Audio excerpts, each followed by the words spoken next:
দর্শক, একটা দারুণ বিবৃতি চোখে পড়ল। সেটা হচ্ছে ভারতীয়দের উদ্দেশ্যে ১৪৫ নাগরিক।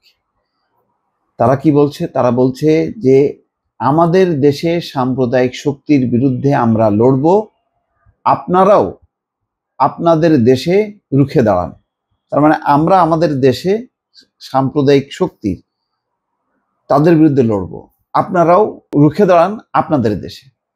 অর্থাৎ দুই দেশেই যদি যার যার সাম্প্রদায়িক শক্তির বিরুদ্ধে যদি রুখে দাঁড়ানো হয়, তাহলেই কিন্তু জনগণের মঙ্গল আসবে এবং অসাম্প্রদায়িক শক্তি, দুই দেশের অসাম্প্রদায়িক শক্তির একটি শক্তি বাড়বে, যেটা দিয়ে সত্যিকার অর্থে দুই দেশের সম্পর্ক, দুই দেশের মানুষের মৈত্রী এবং সৌহার্দ্য এটা অটুট থাকবে এবং এটা উত্তরোত্তর বাড়বে।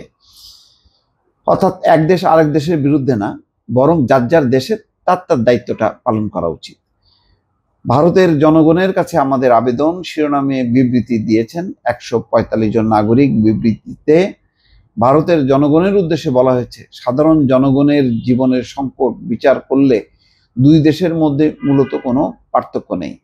আমাদের দেশে সাম্প্রদায়িক প্রবণতা আর শক্তির বিরুদ্ধে আমরা লড়ব, আপনারাও আপনাদের দেশে সাম্প্রদায়িকতার বিরুদ্ধে রুখে দাঁড়াবেন। শুক্রবার গণমাধ্যমে এই বিবৃতি পাঠানো হয়। ১৪৫ নাগরিকের পক্ষে বিবৃতিটি গণমাধ্যমে পাঠিয়েছেন সমাজতান্ত্রিক ছাত্র ফ্রন্ট মার্ক্সবাদীর কেন্দ্রীয় সাধারণ সম্পাদক রাফিকুজ্জামান ফরিদ। রাফিকুজ্জামান ফরিদ হচ্ছেন সমাজতান্ত্রিক ছাত্র ফ্রন্ট মার্ক্সবাদী অংশের কেন্দ্রীয় সাধারণ সম্পাদক।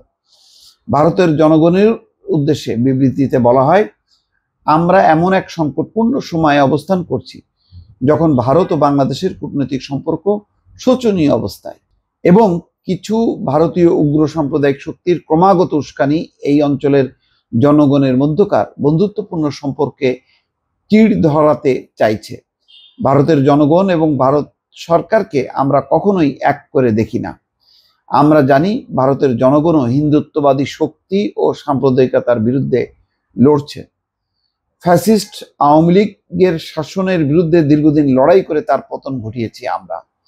জুলাই আগস্টে রক্তক্ষয়ী লড়াইয়ের সময় আপনারা আমাদের সঙ্গে সংহতি জানিয়ে কর্মসূচি পালন করেছেন, এটা সত্য। শুধু কলকাতা নয়, ভারতের বিভিন্ন প্রান্তে কিন্তু তারা সংহতি জানিয়ে বড় বড় মিছিল করেছে।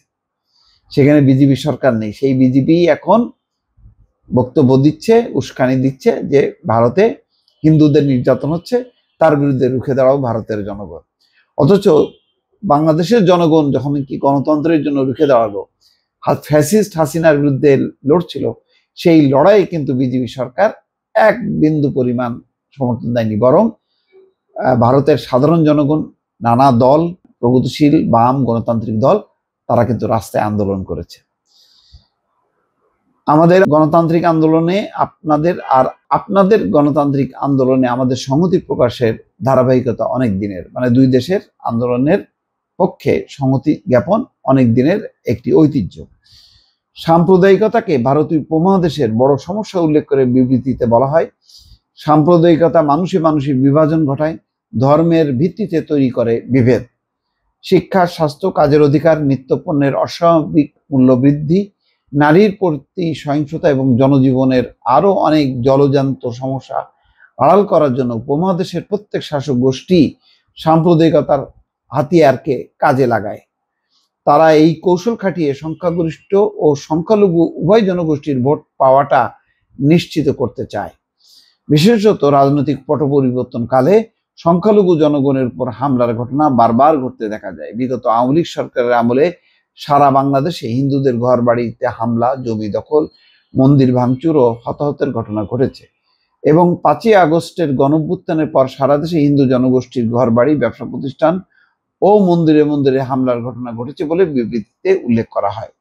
এতে বলা হয়, গণঅভ্যুত্থানের প্রেরণায় অনেক রাজনৈতিক দল হিন্দু ঘর বাড়ি ও মন্দিরা পাহারায় এগিয়ে আসে এবং সম্প্রীতির নতুন নতুন নজির স্থাপন করে।